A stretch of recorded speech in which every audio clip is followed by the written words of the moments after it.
Turn to the book for today. We have a treatise on toleration, often called a letter on toleration, by John Locke. That's his name. You call him by his second name, according to Western convention. Use the surname. Don't call him John. Don't call any Western person in this sort of context by the first name, and certainly not if the name is John. That doesn't distinguish him at all. His name is spelled with an E on the end. I know it makes no sense, and it's confusing to distinguish this from the word L-O-C-K, common word for a lock on your door. But that's the way it is. Spell it correctly. If you call him by one name, use the last name. There are two basic points for review, and that'll be enough for looking back. And keep these points in mind while you're reading the whole book.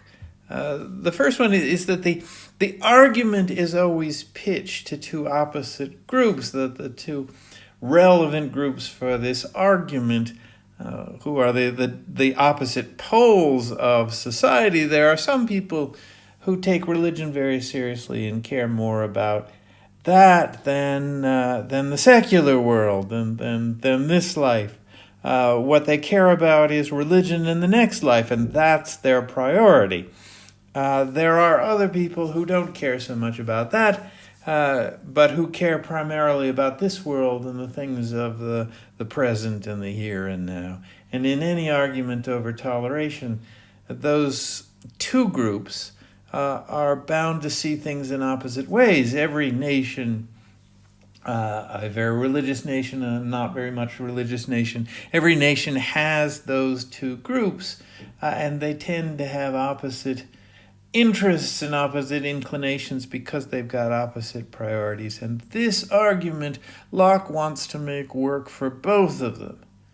So an argument for toleration, you might think, would start as a limit on religion, and something in favor of this life, the material world, here and now, the things of government, that an argument for toleration would take that seriously and put those things first and diminish religion. But that's simply not how this book is put together. That's not how Locke wants to construct the argument. He wants to persuade people with opposite inclinations with the same argument at the same time, or with arguments that have different aspects, that are different from each other, but point to the same conclusion and are closely together.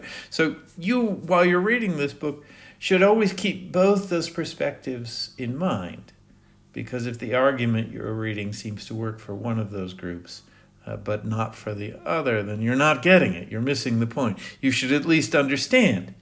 If you see a paragraph that only seems to be pointed to religious people, or only to people who don't take religion very seriously, you should understand that there will be a paragraph close by that goes the opposite way. So always keep that double perspective in mind while you're reading this book. It works for the secular, that's a word for this life, this world, material things that we can see and touch. And for the pious, that's a word for people who take religion seriously. Second of the 2 points for review, the things that you should keep in mind for the first reading, for today's reading, for the whole book. Everything about the argument depends on a strict division between religion and the state. It all works by putting down a sharp boundary between things. What things? Well, we could say the soul and the body. That's the basic distinction. And Locke thinks that because that distinction is clear, because we understand that each living human has both those things, and we know what the difference is between them, and we see that they're different. Because of that, he can build up a view of how life should work, with some things being taken care of by religious authorities, and some being taken care of by what he will call civil, which means political things having to do with citizens, by civil authorities. So one way to make this distinction is to say, well, these two groups should be able to get along and each take care of their own business and not interfere. That's what it would mean to be tolerant, all those things, because they are fundamentally different. And the basis of their difference is the obvious difference between soul and body. Another way to understand the distinction would be to say, well, there's a difference between this life and the next life. This life is the here and now, the tangible things, the material things that we can see and touch, the present. The next life is whatever becomes of us after we die. And those are certainly different. Then the border between those two things is bodily death.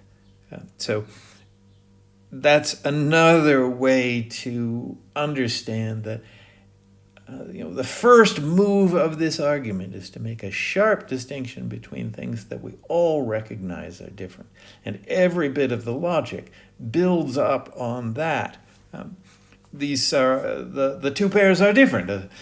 Soul and body are not this world and the next, although, of course, they do go together. I've got them crosswise. Right? The soul is the special concern of the next life, and the next life is the special concern of the soul, because that's what lives on after the body. The body is the special concern of this world. It's the body that's present and the thing that has needs and has dangers here in present life. So what you want to understand is that the logic of the whole argument is based on that sharp distinction, which makes me think of a phrase we have back home, that good fences make good neighbors. And so neighbors are people who live next to one another, and of course there are always many opportunities for people who live together not to get along, to get into fights, to have disputes, to be angry with one another.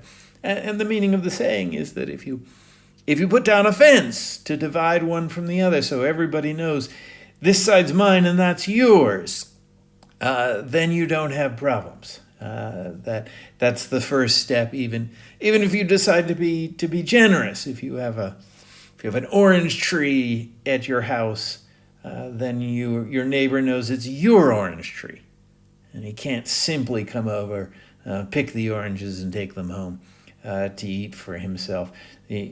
That there's a clear fence between you, and therefore you can get along, even if that means you take down some oranges and you give them as a pure gift to your neighbor. That kind and generous gesture, that openness, itself is founded on you knowing that the orange tree is yours and he knowing that the orange tree is yours. If there's any doubt about that, then it's much harder for the two of you to get along and even to be generous. And that's the way this argument works. First, put down the fence between things.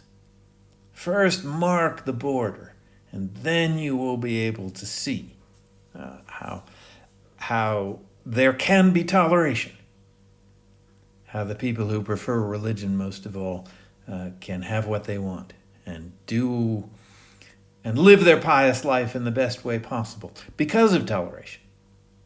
And the people who are involved in the government and care most about this life will see that their job is easier and clearer and can be done in a smoother and more peaceful way if they too understand that there's a border and the limit. Some things belong to them and other things don't. So we see how these two basic points make the structure of the first reading. We have first for chapter 1 a purely religious argument for toleration. So we would think that a book on toleration, as I was saying before, would naturally favor worldly types, this life, secular government, not the next life, the body and not the things of the soul. And so he begins to make sure the argument works for both groups of people. He begins by giving a purely religious argument in favor of toleration. None of these points in chapter 1 would convince you if you weren't first willing to accept that the Christian scriptures laid out a moral plan that was truly important. If you were a real secular type and you didn't care what was in the Christian Bible, then this chapter wouldn't appeal to you at all. It wouldn't convince you at all. So we see that the argument must work both ways, because he begins with the unnatural perspective. He begins with the people who would be inclined to be hostile to tolerance because of the importance of religion in their lives. And he makes sure that the argument speaks to them by putting that up front. And we see chapter 2, he takes up the things of politics and wants to make clear what they are, because you have to know what those things are in order to know where the fence is, where the border is, where the distinction is between those things and religious things. It'd be good to review that chapter to make sure that's clear in your mind. But what does he say? It's the role of the civil, that is government, things having to do with citizens, magistrate, that is the official, the worker, the person with responsibilities for the things of government. It's the role of the civil magistrate to care about what happens to the body in this life. And that's important but limited. And then chapter 3, he turns the question upside down. Now, what's a church? What does a church do? And he gives the opposite conclusion. It's the role of the church to worry about your soul and what will happen to your soul in the next life. And if you always keep in mind that this basic distinction supports the logic of the argument, then you will be able to put the whole argument together that much more clearly. And it will always be a test for us as we go along. Is this distinction sharp enough? Is the argument working? Can we see that these things, what belongs to the government and what belongs to religion, really are different? That should be a doubt for us, and we should always be testing it. After all, even with the body, do we always know what belongs to soul and what belongs to body? Can we tell the difference? And if you're asleep and dreaming, is that something that comes from your soul or from your body? So there are doubts there, and we should always be testing this argument. Is the basic understanding, the basic distinction, the basic division, is it clear enough to support the logic of the argument that has its conclusion that each individual member of the nation should have complete authority over his or her own religious decisions?